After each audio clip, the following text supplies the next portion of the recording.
Assalamualaikum warahmatullahi wabarakatuh. Selamat pagi. Kami dari kelompok 12 yang beranggotakan saya sendiri, Christine Andersonia, Novianti Mutiara, Dinda Azaria, dan Oki Rizky akan menjelaskan evaluasi kampanye PR. Nah, diawali dengan apa itu kampanye? Kampanye sendiri merupakan tindakan dan usaha yang dilakukan guna mendapatkan pencapaian dukungan. Biasanya kampanye ini dilakukan perorangan atau sekelompokan orang yang terorganisir untuk mendapatkan sebuah proses pengambilan keputusan di dalam suatu kelompok. Biasanya, kampanye juga dilakukan untuk mempengaruhi penghambatan dan juga pembelokan pencapaian. Menurut seorang ahli bernama kampanye sendiri merupakan proses yang dirancang secara sadar, bertahap, dan berkelanjutan yang dilaksanakan pada rentang waktu tertentu dengan tujuan mempengaruhi halayak sasaran yang telah diterapkan. Nah, lanjut kepada arti evaluasi atau evaluation yang berarti penaksiran atau penilaian. Nah, evaluasi sendiri adalah proses penilaian kepada suatu hal atau objek yang berdasarkan kepada acuan-acuan tertentu untuk menentukan tujuan tertentu. Nah, lalu apa sih arti dari evaluasi kampanye itu sendiri? Evaluasi kampanye dapat diartikan sebagai upaya sistematis yang dilakukan untuk menilai berbagai aspek dalam proses pencapaian dan juga pelaksanaan kampanye. Evaluasi kampanye ini memiliki beberapa tujuan menurut Gregory dalam Venice, diantaranya yaitu evaluasi dapat memfokuskan usaha yang dilakukan, evaluasi menunjukkan keefektifan pelaksanaan kampanye dalam merancang dan mengimplementasikan programnya, memastikan efisiensi biaya. Evaluasi membantu pelaksanaan untuk menetapkan tujuan secara realistis, jelas, dan terarah. Serta yang terakhir adalah evaluasi membantu akuntabilitas atau pertanggungjawaban pelaksanaan kampanye. Halo, untuk selanjutnya kita akan membahas mengenai kategori evaluasi yang dilakukan terhadap suatu kampanye. Nah, secara garis besar terdapat 4 buah tingkatan ketika kita akan mengevaluasi suatu kampanye. Yang pertama terdapat tingkatan kampanye atau campaign level. Pada campaign level, kita ingin mengetahui apakah khalayak sasaran terterpa kegiatan kampanye yang dilakukan atau tidak gitu kan. Yang kedua, tingkatan sikap. Nah, pada tingkatan sikap, evaluasi dilakukan dengan menggunakan metode survei atau uji sederhana atau simple test. Nah, pada tingkatan sikap ini terdapat 4 buah aspek yang dilihat. Yang pertama aspek kognitif, yaitu aspek seberapa besar pengetahuan suatu masyarakat terpengaruhi. Aspek afektif, seberapa besar masyarakat terpengaruhi. Aspek afektif, seberapa besar motivasi dari si masyarakat setelah mendapatkan suatu kampanye. Dan keempat terdapat aspek perilaku, yaitu seberapa besar masyarakat termotivasi atau seberapa besar perilaku masyarakat dapat terpengaruhi. Kemudian terdapat tingkatan perilaku. Nah, pada tahapan perilaku ini para ahli kampanye memandang sebagai tingkatan yang paling penting terhadap suatu kampanye, karena pada evaluasi ini dilihat seberapa besar perilaku suatu masyarakat berubah atau suatu masyarakat sesuai dengan tujuan dari kampanye tersebut. Jika kampanye mengenai suatu produk, apakah masyarakat ingin membeli produk tersebut berdasarkan kebutuhan mereka? Jika mengenai jasa, apakah masyarakat menggunakan jasa tersebut sebagai bentuk perilaku untuk memenuhi kebutuhan mereka? Dan keempat terdapat tingkatan masalahnya, yaitu pada tingkatan ini problem atau masalah diartikan sebagai kesenjangan antara kenyataan dengan harapan, atau seberapa tujuan dari kampanye tersebut dilakukan dan juga seberapa realitas dari kampanye tersebut setelah dilakukan. Nah, jenjang ini dapat diambil atau dapat diketahui ketika kita melakukan evaluasi pada tingkatan masalah. Seberapa masalah tersebut, seberapa masalah yang dikampanyekan atau seberapa solusi terhadap suatu masalah dikampanyekan, dan juga seberapa realita kampanye tersebut dapat efektif untuk menyelesaikan masalah tersebut. Selanjutnya, saya akan menjelaskan tentang tipe evaluasi dalam kampanye.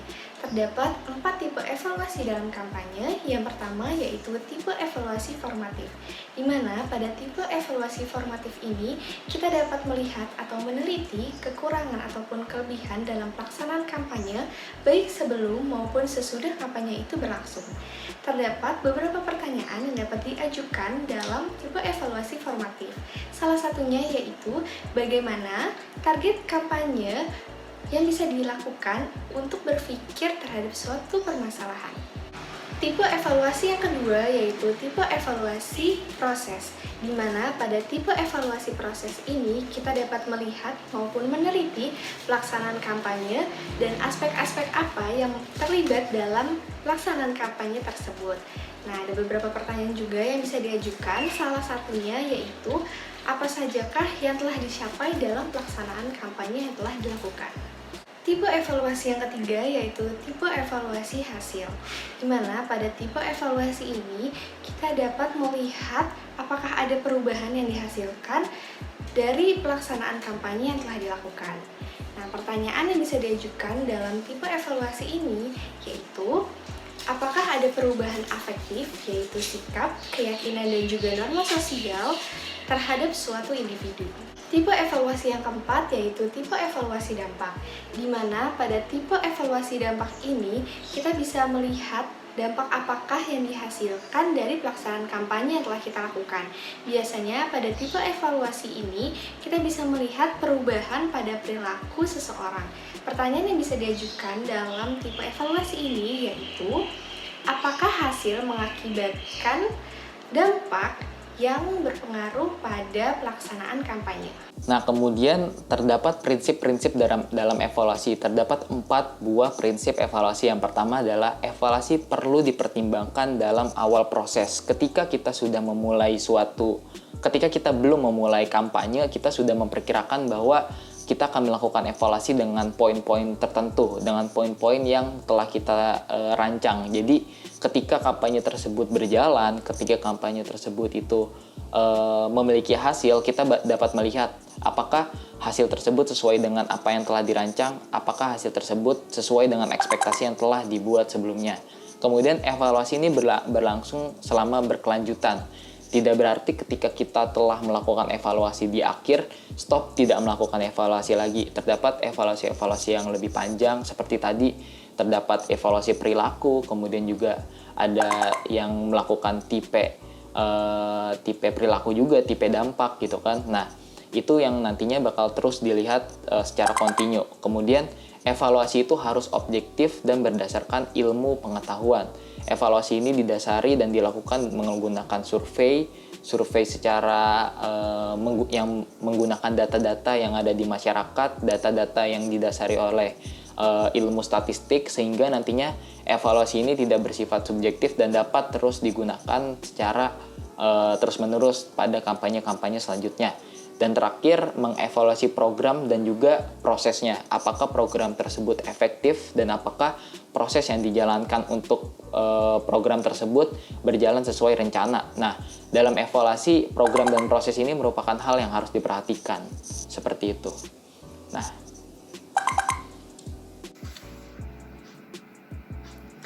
kemudian saya akan menjelaskan istilah-istilah yang terdapat dalam evaluasi. Yang pertama ada input. Input merupakan bagaimana produk tersebut didistribusikan. Yang kedua ada output. Output merupakan bagaimana input digunakan baik oleh publik sasaran langsung ataupun oleh pihak ketiga.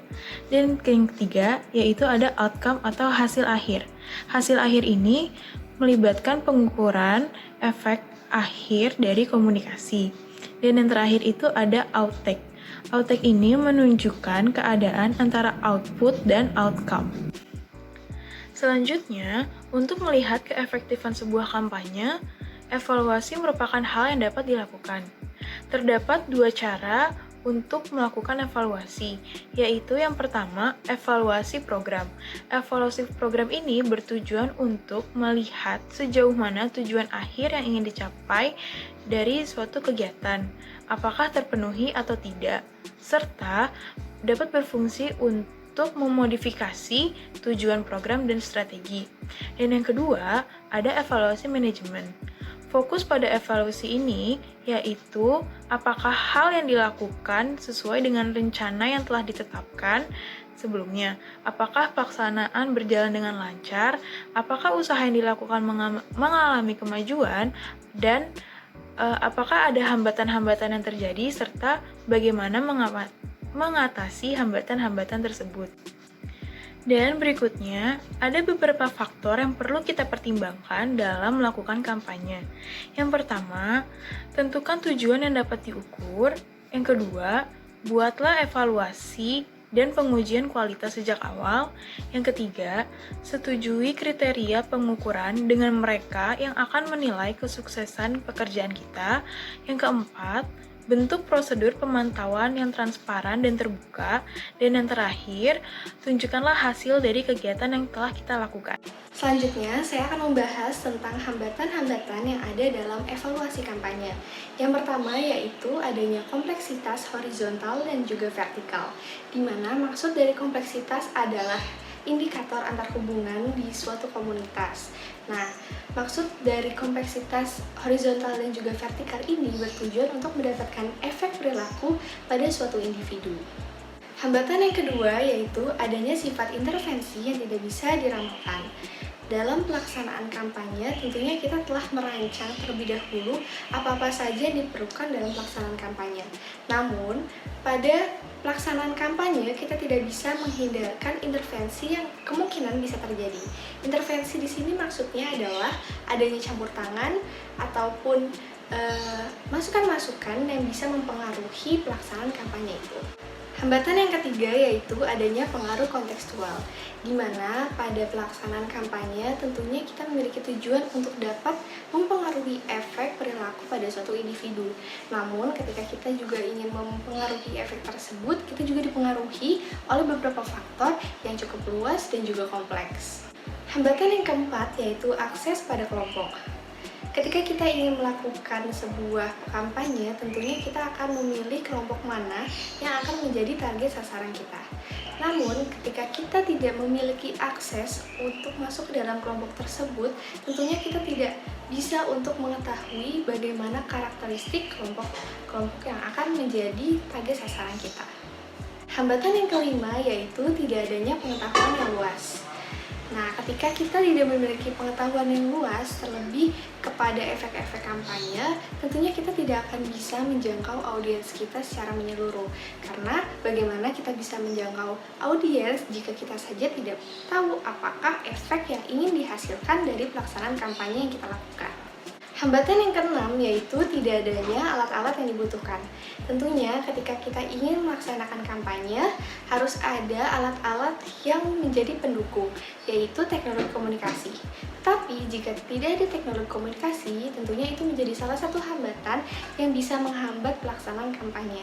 Nah, dalam pelaksanaan kampanye, kita juga membutuhkan metode-metode apa yang harus kita lakukan sesuai dengan karakteristik target audience yang menjadi sasaran kita. Sekian yang dapat kami sampaikan dari kelompok 12 mengenai evaluasi kampanye. Kurang lebihnya mohon maaf. Wassalamualaikum warahmatullahi wabarakatuh.